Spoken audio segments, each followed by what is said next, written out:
What is Islam? The usual answer to this question involves saying something like, well, Muslims believe that Islam was revealed over 1,400 years ago in Mecca, Arabia, through a man called Muhammad. Now, that answer is known virtually by everyone, and I want to approach the question in a slightly different way through the words of Fitzgerald Schuon in his classic work, Understanding Islam. He has a much more philosophical approach to the subject, and I want to share his definition of what Islam is. He says, Islam is the meeting between God as such and man as such. God as such, that is to say, God envisaged, not as he manifested himself in a particular way at a particular time, but independently of history, and inasmuch as he is what he is, and also as he creates and reveals by his nature. Man as such, that is to say, man envisaged not as a fallen being needing a miracle to save him, but as man, a theomorphic being endowed with an intelligence capable of conceiving of the absolute and with a will capable of choosing what leads to the absolute. To say God is also to say being, creating, revealing. In other words, it is to say reality, manifestation, reintegration.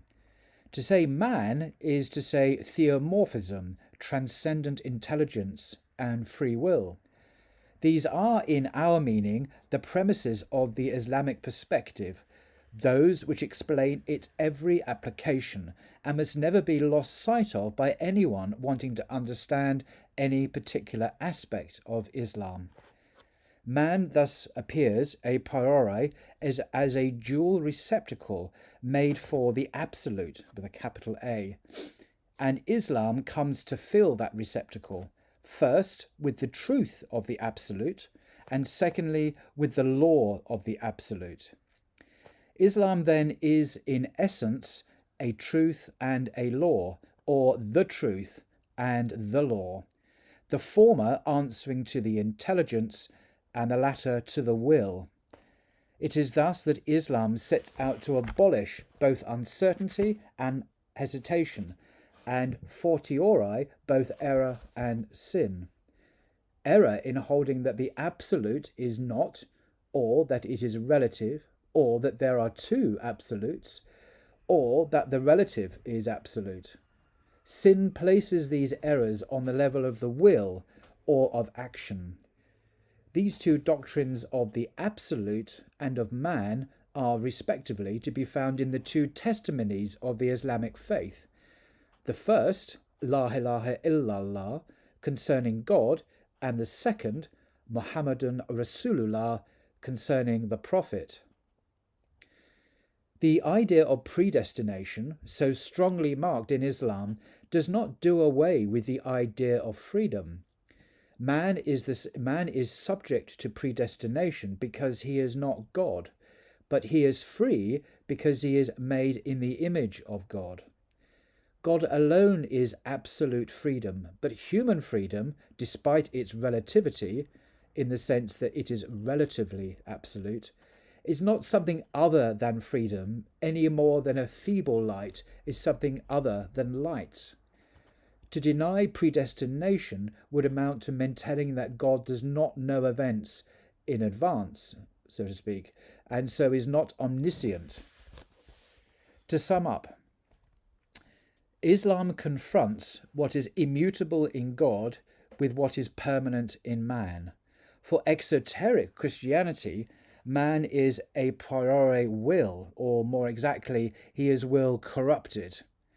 Clearly the intelligence is not denied, but it is taken into consideration only as an aspect of will. Man is will, and in man, will is intelligent. When the will is corrupted, so also is the intelligence corrupted, in the sense that in no way could it set the will to rights. Therefore, a divine intervention is needed, the sacrament. In the case of Islam, where man is considered as the intelligence, and intelligence comes before will, it is in the content or direction of the intelligence which has sacramental efficiency. Whoever accepts that the transcendent absolute alone is absolute and transcendent draws from this its consequences for the will and is saved. The testimony of faith, the Shahada, determines the intelligence, and the Islamic law, the Sharia, determines the will. Now, I could go on. This book is full of the most extraordinary, penetrating theological, psychological insights into the nature of faith itself and of in its Christian expression as well. Now, I don't necessarily agree with everything that the writer states, but he is certainly worth reading for a very different and refreshing perspective on the nature of Islam. Until next time.